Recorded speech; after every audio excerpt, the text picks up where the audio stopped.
गेले काही दिवस विधान परिषद निवडणुकीसाठी महाविकास आघाडीचा अधिकृत चेहरा कोण असेल यावरून सस्पेन्स पाहायला मिळाला। त्यातच आज आदित्य ठाकरेंनी ठाकरे सेनेच्या उमेदवारीची घोषणा केली। ठाकरेंच्या शिवसेनेकडून अंबादास दानवे या निवडणुकीत उमेदवार असतील असं आदित्य ठाकरेंनी जाहीर केलं। विधान परिषदेसाठी उद्धव ठाकरेंच्या नावाची मोठी चर्चा होती, मात्र आदित्य ठाकरेंनी आज दानवेंच्या नावाची घोषणा केल्यानं उद्धव ठाकरे विधान परिषद निवडणूक लढणार नसल्याचं स्पष्ट झालं। उद्धव ठाकरे साहेबांनी पक्षप्रमुखांनी निर्णय घेतलेला आहे की आमचे अंबादास दानवेजी हे विधान परिषदेवर जाणार आहेत। महाविकास आघाडीकडून हे आमचे उमेदवार असतील। अंबादास दानवेजी हे विधान परिषदेवर जाणार आहेत। महाविकास आघाडीकडून हे आमचे उमेदवार असतील। विधान परिषदेसाठी अंबादास दानवेंची उमेदवारी जाहीर झाल्यानंतर संजय राऊतांनी देखील पोस्ट केली। उद्धव ठाकरेंनी अंबादास दानवेंना उमेदवारी दिली असून उद्या 11 वाजता अंबादास दानवे उमेदवारी अर्ज दाखल करणार असल्याची माहिती खासदार संजय राऊतांनी दिली। उद्धव ठाकरेंनी त्यांची जागा मला दिली, त्यामुळे माझ्यावरची जबाबदारी वाढली अशी प्रतिक्रिया अंबादास दानवे यांनी दिली। ते इच्छुक असणं आणि नसणं, कधी कधी काही गोष्टी इच्छा नसताना कराव्या लागतात। कारण उद्धवजी ठाकरे साहेबांसारखं एक नेतृत्व सभागृहात असावं, ते असणं सुद्धा खूप ताकद देणारं आणि शक्तिदायी असतं। पण ठीक आहे, आता त्यांनी निर्णय अशा पद्धतीने का शिवसैनिकाला संधी देण्याचा निर्णय घेतलेला आहे। मला असं वाटतं मी सौभाग्यशाली की उद्धवजींची जागा जी सभागृहाची ती मला त्यांनी देऊ केली। मला असं वाटतं त्याच्यामुळे माझ्यावर आता फार त्याच्यापेक्षा जास्त जबाबदारी आलेली आहे। ठाकरेंच्या शिवसेनेकडून अंबादास दानवेंना उमेदवारी जाहीर झाल्यानंतर सुषमा अंधारे यांचं व्हॉट्सअॅप स्टेटस चर्चेत आलं। इच्छुक असलेल्या अंधारे यांनी आमदारकी खासदारकी आपल्यावरून 100 वेळा कुर्बान असं स्टेटस ठेवत उद्धव ठाकरे यांच्यासोबतचा रक्षाबंधनाचा व्हिडिओ शेअर केला। त्यांच्या पोस्टमुळे राजकीय वर्तुळात विविध चर्चा रंगू लागल्या। विधान परिषद निवडणुकीच्या पार्श्वभूमीवर महाविकास आघाडीत मतभेद होताना दिसत आहेत। उद्धव ठाकरेंऐवजी अंबादास दानवे यांना उमेदवारी दिल्यानं काँग्रेस पक्षात नाराजी असल्याचं समजतंय। त्यामुळे काँग्रेस आता विधान परिषदेसाठी उमेदवार देण्याच्या तयारीत आहे। प्रदेशाध्यक्ष हर्षवर्धन सकपाळ सध्या दिल्लीत पक्षश्रेष्ठींची चर्चा करून लवकरच उमेदवाराच्या नावाची घोषणा करतील अशी माहिती सकपाळांनी दिली आहे। विधान परिषद उमेदवारीवरून सुरू असलेल्या चर्चेच्या दरम्यान काँग्रेस नेते भाई जगताप यांनी सावध प्रतिक्रिया दिली। उमेदवारीबाबत वेगळा अर्थ काढू नये, उद्यापर्यंत चित्र स्पष्ट होईल असं भाई जगताप म्हणाले। वेगळ्या वेगळ्या चर्चा असल्या तरी प्रदेशाध्यक्ष स्वतः दिल्लीमध्ये आहेत आणि माझी माहिती अशी आहे की कन्सेन्ससने ही उमेदवारी झालेली नाही, ही माझी माहिती आहे। आणि त्यामुळे कदाचित काँग्रेस आपला उमेदवार देईल। मी महाविकास आघाडीचा उमेदवार आहे। राऊतांनी केलेल्या एक्स पोस्टमध्ये देखील माझा मविया उमेदवार म्हणून उल्लेख आहे। त्यामुळे पक्षानं काँग्रेसची चर्चा केलीच असणार अशी प्रतिक्रिया अंबादास दानवेंनी दिली। हे पण मी पक्षाचा नेता आहे का? मी उमेदवार आहे। काँग्रेसशी बोलणं वगैरे वगैरे वगैरे, मी तुम्हाला महाविकास आघाडीचा उमेदवार आहे मी सांगतो, आणि मग तुम्ही म्हणतात काँग्रेसशी बोलणार आहेत का? आता ही जबाबदारी पक्ष नेतृत्व करेल ना, मी थोडी करणार। पक्ष नेतृत्वाने केल्यानंतर या सगळ्या गोष्टी संजय राऊत साहेबांचं ट्विट बघा, महाविकास आघाडीचे उमेदवार म्हणजे आम्ही काँग्रेसशी बोललोच असेल ना। भाजप अतिरिक्त उमेदवार देण्याबाबत भाजप केंद्रीय पक्ष पातळीवर चर्चा करण्याची शक्यता आहे अशी माहिती सूत्रांनी दिली। उद्धव ठाकरे उमेदवार नसल्यानं महाविकास आघाडी अंतर्गत वाद आहे, याचाच फायदा भाजप घेण्याच्या तयारीत आहे। राष्ट्रवादी भाजपकडे अतिरिक्त मतांचा कोटा आहे। दरम्यान विधान परिषदेसाठी काल भाजपकडून 6 नावांची घोषणा करण्यात आली। भाजपनं अधिकृतपणे महाराष्ट्रातील 5 विधान परिषदांच्या जागेसाठी 5 नावांची घोषणा केली, तर विधान परिषदेच्या एका पोटनिवडणुकीसाठी 1 म्हणजेच एकूण 6 उमेदवारांच्या नावाची घोषणा झाली। त्यामध्ये काँग्रेसमधून भाजपात आलेल्या प्रज्ञा सातव यांना पोटनिवडणुकीसाठी उमेदवारी देण्यात आली, तर सुनील कर्जतकर, माधवी नाईक, संजय भेंडे, विवेक कोल्हे आणि प्रबोध जठार यांनाही उमेदवारी जाहीर झाली। विधान परिषद निवडणुकीच्या पार्श्वभूमीवर प्रहारचे नेते बच्चू कडू यांचं नाव चर्चेत आलेलं असताना त्यांनी आज पत्रकार परिषद घेऊन आपली भूमिका स्पष्ट केली। फॉर्म बॅगेत असून विधान परिषद दिली तर एकनाथ शिंदेंचा पाईक म्हणून काम करू असं बच्चू कडूंनी म्हटलं, तर शेतमजूर दिव्यांगांसाठी शिंदेंसोबत जायला काय हरकत आहे असं म्हणत शिवसेनेत विलीनीकरणासाठी अनुकूल असल्याचे संकेत कडूंनी दिले। तसंच उदय सामंतांसोबत चर्चा झाली होती, एकनाथ शिंदेंसोबत भेट झाली होती, पण या विषयावर चर्चा झाली नाही असंही कडूंनी स्पष्ट केलं। पत्रकार परिषदेनंतर फोन आला तर भेटायला जाऊ अशी प्रतिक्रिया बच्चू कडूंनी दिली। आमचे मुद्दे फार महत्त्वाचे आहे शेतकऱ्यांचे. आम्ही शिंदेसाहेबांना आम्हाला विधान परिषद गेलं, आम्ही त्यांचे पाईक म्हणून राहू, मेहनतीनं काम करू, प्रामाणिकपणे लढू. शिवसेना किती वाढवायची आहे तोही प्रयत्न करू, तो विषय नाही आहे. त्याच्यापेक्षा महत्त्वाचा विषय आहे की आम्ही जेवढं मायबापाने मानतो तेवढंच आम्ही दिव्यांग आणि शेतकरी मजुरांना मानतो. माझं असं मत आहे का जर सन्मान शेतकरी मजूर दिव्यांगाचा सन्मान करायचा असेल तर जरूर निर्णय घेतला पाहिजे. आणि आम्ही ताकदीनं बिलकुल म्हणजे शेतकरी शेतमजूर आणि दिव्यांग बांधवांना न्याय देण्याचं काम आपण निश्चितच फार ताकदीनं करू. विधान परिषदेसाठी राष्ट्रवादीच्या उमेदवाराची आज संध्याकाळपर्यंत घोषणा होईल. 70 ते 75 इच्छुकांचे अर्ज आल्याची माहिती राष्ट्रवादीचे प्रदेशाध्यक्ष सुनील तटकरेंनी दिली. विधान परिषदेबाबत आज देवगिरी निवासस्थानी राष्ट्रवादी काँग्रेसच्या कोर कमिटीची बैठक पार पडली. या बैठकीला प्रदेशाध्यक्ष सुनील तटकरेंसह पार्थ पवार, दिलीप वळसे पाटील, छगन भुजबळ, हसन मुश्रीफ, धनंजय मुंडे, प्रफुल्ल पटेल उपस्थित होते. उद्या एक अर्ज भरला जाईल. प्रादेशिक समतोल पक्षीय समीकरण याचा विचार करून निर्णय घेणार असल्याचं तटकरेंनी बैठकीनंतर सांगितलं. संध्याकाळपर्यंत पक्षाकडनं अधिकृत नावाची घोषणा त्या ठिकाणी निश्चितपणाने होईल. कारण आज मंत्रिमंडळाची पण बैठक आहे. उद्या अर्ज राष्ट्रवादी काँग्रेस पक्षाच्याकडून एक त्या ठिकाणी भरला जाणार आहे. संबंध विचार करत असतानाच प्रादेशिक समतोलाचा विचार केला, इतरही जी काही समीकरणं असतात त्याचा विचार केला. बीडच्या केज तालुक्यातील मस्सादोगच्या सरपंचपदाच्या पोटनिवडणुकीत धक्कादायक निकाल लागला. स्वरूपानंद देशमुख यांचा 92 मतांनी विजय झाला. या निवडणुकीत दिवंगत संतोष देशमुख यांच्या पत्नी अश्विनी देशमुख यांचा पराभव झाला. विजय झालेल्या स्वरूपानंद देशमुखांनी 914 मतं मिळवली तर अश्विनी यांना 822 मतं पडली. हा विजय माझा जो बहादर मतदार आहे, तरुण आहेत, युवक यांनी जी मला एवढी साथ दिली, मी त्यांचं हा जो ऋण आहे मी आयुष्यात कधी फेडू शकत नाही.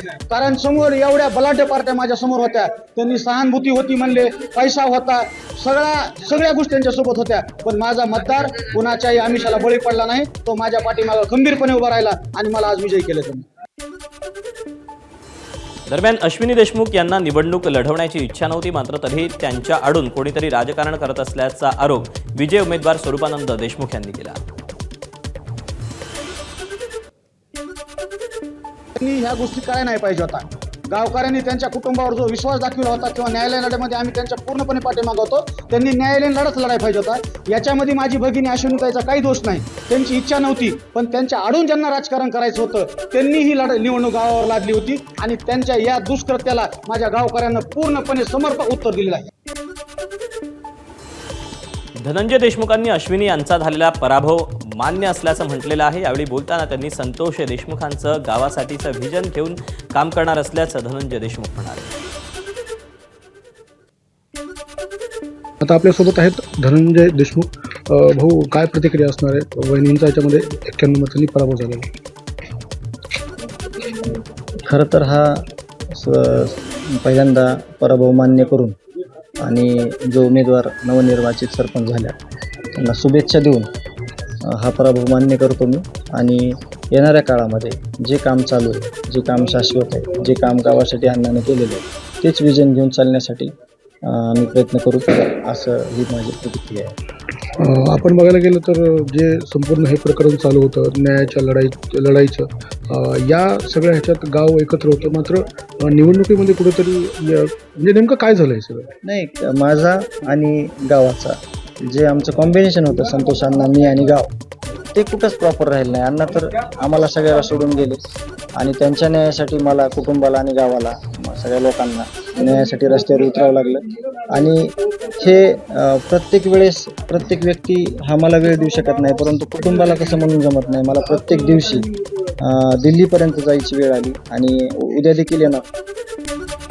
नागपूर शहरात उष्णतेच्या लाटेचा कहर सुरूच आहे. आतापर्यंत 57 नागरिकांना उष्माघात सदृश्य त्रास झाला असून शहरातील वेगवेगळ्या रुग्णालयात त्यांच्यावर उपचार करण्यात आल्याची माहिती पालिकेचे मुख्य वैद्यकीय अधिकारी दीपक शेलोकर यांनी दिली. उष्माघातानं झालेल्या 13 संशयास्पद मृत्यूंची माहिती घेतली जात असून वैद्यकीय अहवालानंतर मृत्यूचं कारण स्पष्ट होईल.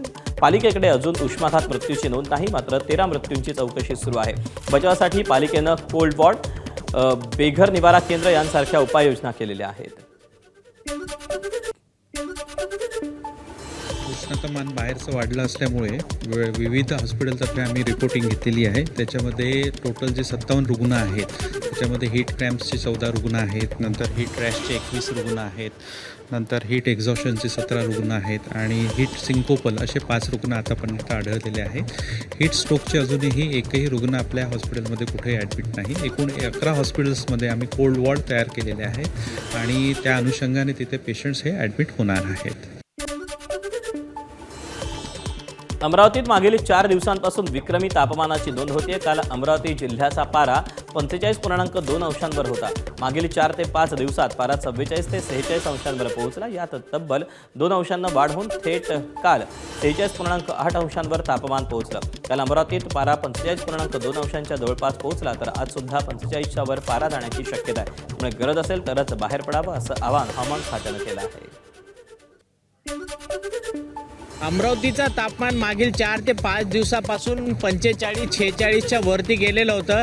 आज मात्र दुपारच्या नंतर थोडी हवा सुटल्यामुळे थोडं जे तापमान आहे ते कमी झालेलं आहे. परंतु अमरावती शहराचा जर विचार केला तर मागील 4 दिवसापासून जे तापमानाने जे उच्चांकी गाठली होती त्यामुळे अक्षरशः अमरावतीकर हैराण झाले होते.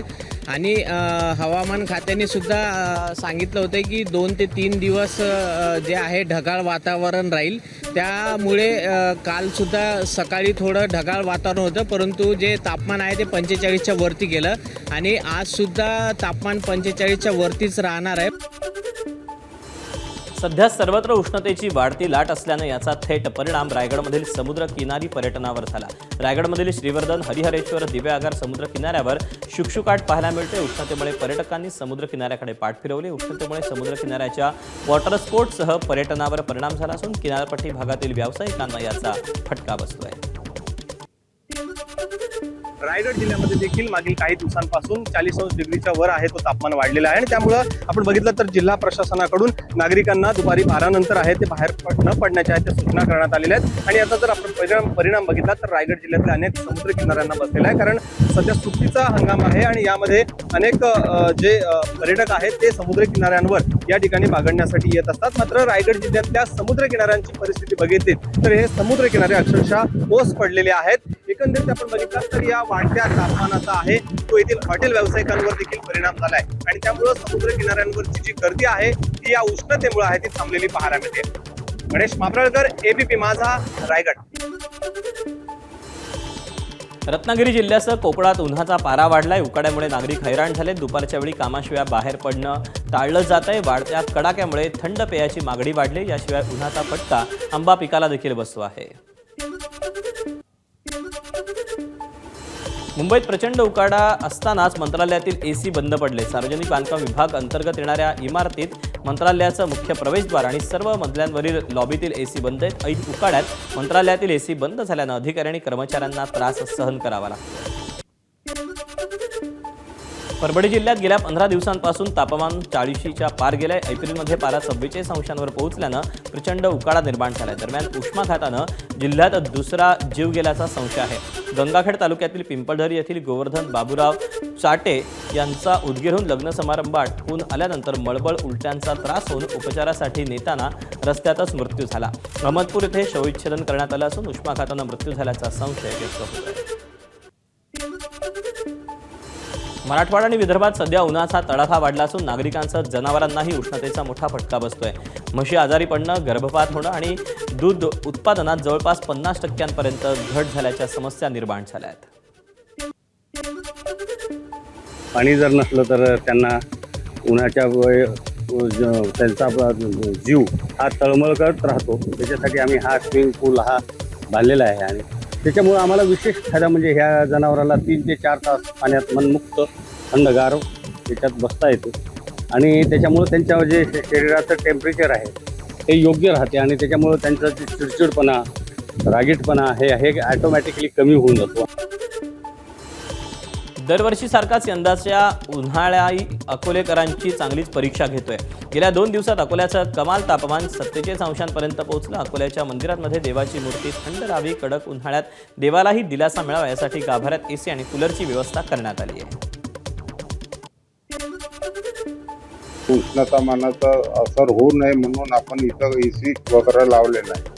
आणि गजानन महाराजांना चंदनाचा लेप आणि कपाळाला चंदनाचा लेप आणि कूलर लावलेला आहे की त्यांना उष्णता माहीत नाही पडली पाहिजे. आई बापाची आपण सेवा करतो तशी या सर्वांची आपण सेवा करतो.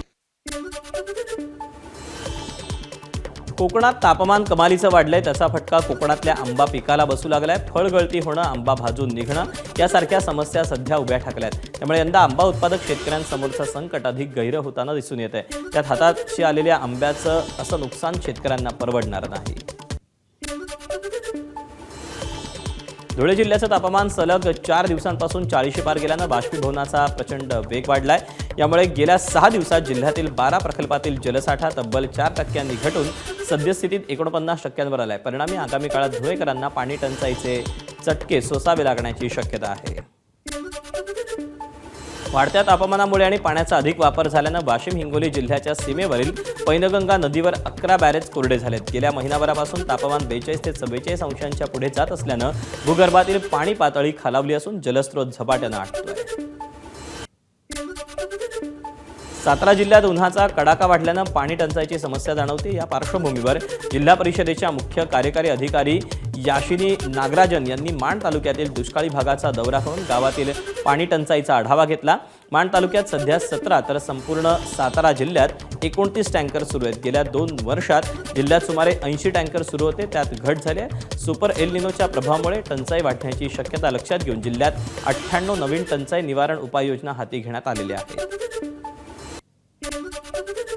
आज आम्ही सकाळी 6:30 पासून मान तालुक्याच्या पूर्ण टंचाईच्या गावाचा दौरा करतोय. आम्ही आतापर्यंत 8-9 गावाचा व्हिजिट आमचं झालेलं आहे. बरेच ठिकाणी टँकर चालू आहे. चालू वर्षात आम्ही टंचाईसाठी भरपूर उपाययोजना केलेल्या आहे. उपाययोजना जशा विंदन विहीर आणि आपलं जसं रुंदीकरण, जलतरा तो आहेतच, खोलीकरण, विहीर खोलीकरण, तात्पुरती नल पाणी पुरवठा योजना, अशा भरपूर अशा योजना केलेल्या आहे. अराऊंड 98 अशा योजना केलेल्या आहे, जो मागच्या 3-4 वर्षात सगळ्यात जास्त आहे. अजून पण आमची पाहणी चालू आहे की अजून पण मागणी असेल तर आम्ही अजूनही करता येईल. सातारा जिल्ह्यात वाढत्या उन्हासोबत भीषण पाणी टंचाईचं वास्तव समोर येत असून माण तालुक्यातील पांगरी गावात परिस्थिती अत्यंत गंभीर बनली आहे. रस्त्यालगत टाक्या, हंड्या आणि बादल्या ठेवून ग्रामस्थांना टँकरची वाट पाहावी लागते. आठवड्यातून तर कधी 15 दिवसातून एकदाच पाणी मिळत असल्यानं नागरिक हे संतप्त झाले. 4 महिने पाऊस पडला तेवढं पुरतं पाणी, पुण्या पाणी नाही. कुठनं डबकातनं काढ, कुठनं हिरीतनं काढ, कुठं आडाचा आणि कुठं वडाचं त्या पंपाचं शेंद, हीच आमची बोंब आहे. पाणी नाहीच प्यायला शहरासनी. चारा याचं कुसाळ चारतो आणि पाणी काय टँकर चालू आहे. कवा 8 दिवसातनं 15 दिवसातनं म्हणजे येतो टँकर चालू. वाडी वस्तीवर ज्या ठिकाणी अरुंद रस्ते आहेत त्या ठिकाणी टँकर जाण्याची अडचण निर्माण होत आहे. त्यामुळं वाड्या वस्त्यांना वेळेत पाणी मिळण्यासाठी अडचण निर्माण होत आहेत. तेव्हा प्रशासनाला मी आपल्या माध्यमातून एक विनंती करेन की ज्या गावाला जशा पद्धतीचे टँकर अपेक्षित आहेत, मोठा टँकर असेल 10 टायर किंवा 6 टायर टँकर असतील, त्या पद्धतीनं मागणीनुसार त्यांनी उपलब्ध करून द्यावेत. भंडाऱ्याच्या मोहाडी शहरात गेल्या 2 दिवसांपासून पाणी पुरवठा विस्कळीत झाला. ऐन उन्हाळ्यात नळाला पाणी येत नसल्यानं नागरिकांचे प्रचंड हाल होत आहेत. दैनंदिन गरजांसाठी पाण्याचा थेंबही मिळणं कठीण झालंय. विशेष म्हणजे ही समस्या उद्भवल्यानंतर नागरिकांनी स्थानिक नगरपंचायतीकडे धाव घेतली. मात्र प्रशासनाकडून केवळ आश्वासनं मिळत असल्याचा दावा नागरिकांकडून करण्यात येतोय. पंढरपूरमधील वैकुंठ स्मशानभूमीत अंत्यसंस्कारावेळी पाण्याची मोठी समस्या निर्माण झाली आहे. मृतांना पाणी पाजण्यासाठी स्वच्छ पाणी उपलब्ध नसल्यानं नागरिकांना चंद्रभागेचं घाण पाणी वापरावं लागतंय. तसंच अंत्यसंस्कारानंतर हातपाय धुण्यासाठी देखील पाणी नव्हतं. ही बाब एबीपी माझानं उघड केल्यानंतर प्रशासन सतर्क झालं. अनेक दिवस बंद असलेला हातपंप सुरू करण्यात आला असून तात्पुरती सोय ही झालेली आहे. तसंच कायमस्वरूपी उपाय म्हणून बोरवेलही करण्यात आलाय. दरम्यान पंढरपूर विकास आराखड्यात स्मशानभूमीसाठी 5 कोटींचा प्रस्ताव आहे आणि भविष्यात इथे सर्व सुविधा उपलब्ध करून दिल्या जातील असं नगरपालिकेचे मुख्याधिकारी महेश रोकडे यांनी सांगितलं. वाशिम शहराला पाणीपुरवठा करणाऱ्या जलशुद्धीकरण केंद्रातील वीज पुरवठा तांत्रिक बिघाडामुळे खंडित झाला. जलशुद्धीकरण केंद्राला होणाऱ्या भूमिगत विद्युत वाहिनीत तांत्रिक बिघाड होऊन वीज पुरवठा खंडित झाला.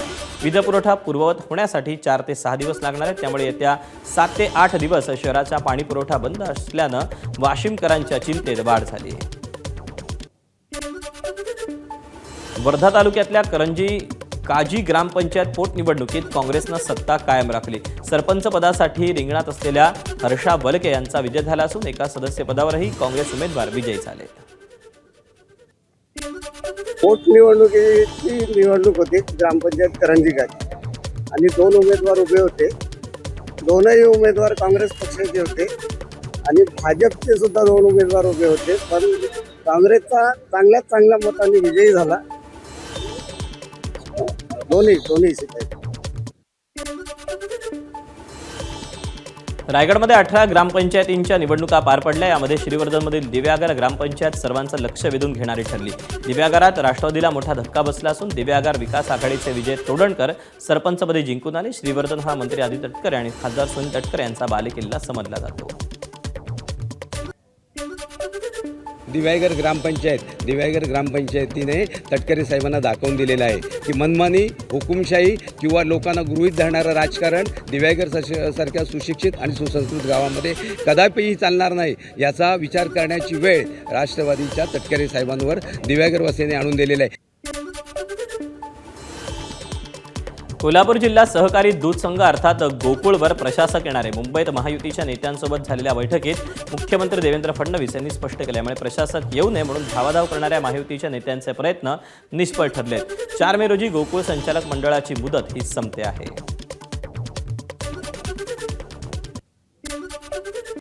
बुलढाण्यात शिवाजी कोण होता या पुस्तकावरून वातावरण तापले. युवक काँग्रेसकडून छत्रपती शिवरायांच्या स्मारकासमोर पुस्तक वाचन करण्यात आलं. आमदार गायकवाड समर्थकही मोठ्या संख्येने तिथे पोहोचले होते. त्यावेळी दोन्ही गट आमने सामने आले होते. त्यावेळी जोरदार घोषणाबाजी देखील करण्यात आली. शासकीय केंद्रीय विद्यालयांमध्ये राज्य सरकारकडून मोठा निर्णय घेण्यात आला. सरकारनं केंद्रीय विद्यालयांना मोफत जागा देण्याचा निर्णय घेतला असून महसूल मंत्री चंद्रशेखर बावनकुळे यांच्या पुढाकारातून हा प्रस्ताव राज्य मंत्रिमंडळानं मंजूर केल्याची विश्वसनीय सूत्रांची माहिती आहे. मुंबईत रिक्षा आणि टॅक्सी चालकांना मराठी शिकवण्यासाठी राज्य सरकारकडून विशेष उपक्रम राबवला जाणार. यासाठी तयार करण्यात आलेल्या पुस्तिकेचं मंत्रिमंडळ बैठकीत मुख्यमंत्री देवेंद्र फडणवीस यांच्या हस्ते प्रकाशन करण्यात आलं. रिक्षा चालकांना 1 मे ते 15 ऑगस्ट या कालावधीत मराठी शिकवण्याची मोहीम ही राबवली जाणार असून या काळात कोणताही दंड आकारला जाणार नाही.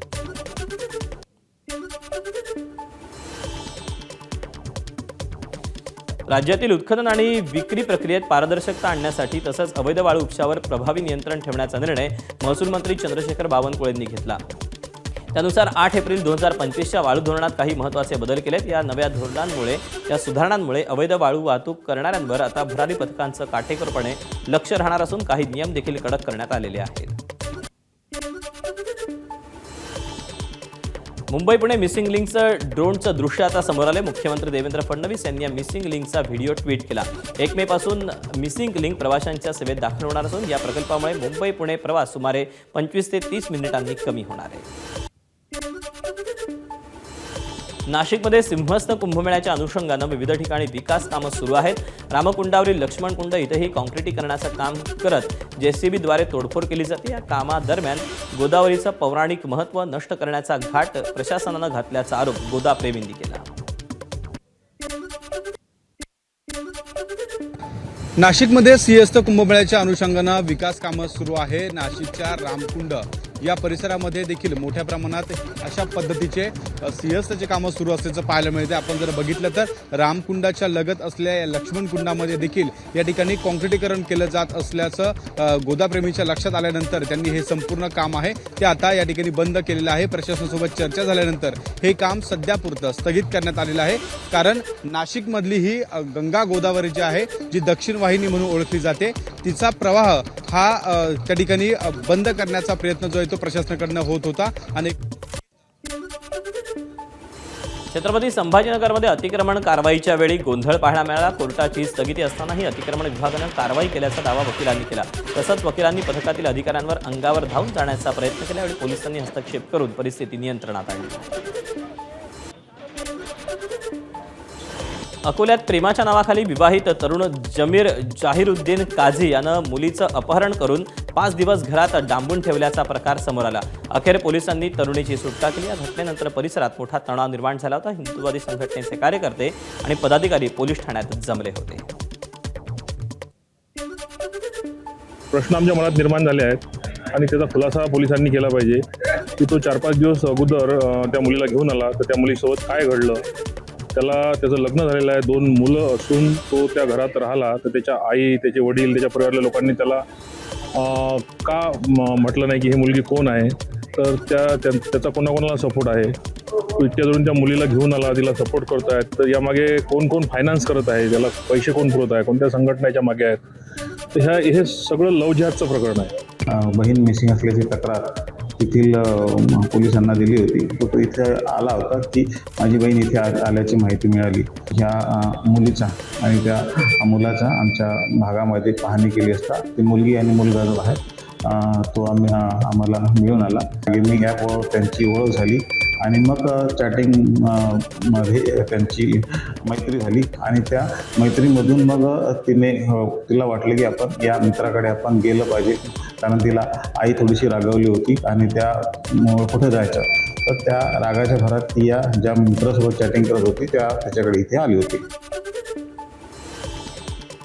पुण्यातील प्रभाग क्रमांक 22 मधून निवडून आलेल्या भाजपच्या 2 नगरसेविकांमधील वाद थेट पोलीस ठाण्यात पोहोचला. भाजपच्या नगरसेविका अर्चना पाटील यांनी त्यांच्या सोबत निवडून आलेल्या त्यांच्याच पक्षाच्या दुसऱ्या नगरसेविका मृणाल कांबळे या त्यांचे व्हिडिओ मॉर्फ करून बदनामी करत असल्याचा आरोप केला. पोलीस आयुक्तांच्या उपस्थितीत झालेल्या बैठकीत आपण जे बोललोच नाही ते आपल्या तोंडी मॉर्फ व्हिडिओच्या माध्यमातून घालण्यात आल्याचा अर्चना पाटील यांचा आरोप आहे. तर मृणाल कांबळे यांनी हे आरोप फेटाळून अर्चना पाटील या जाणून-बुजून विकास कामांमध्ये अडथळा आणत असल्याचा आरोप केला.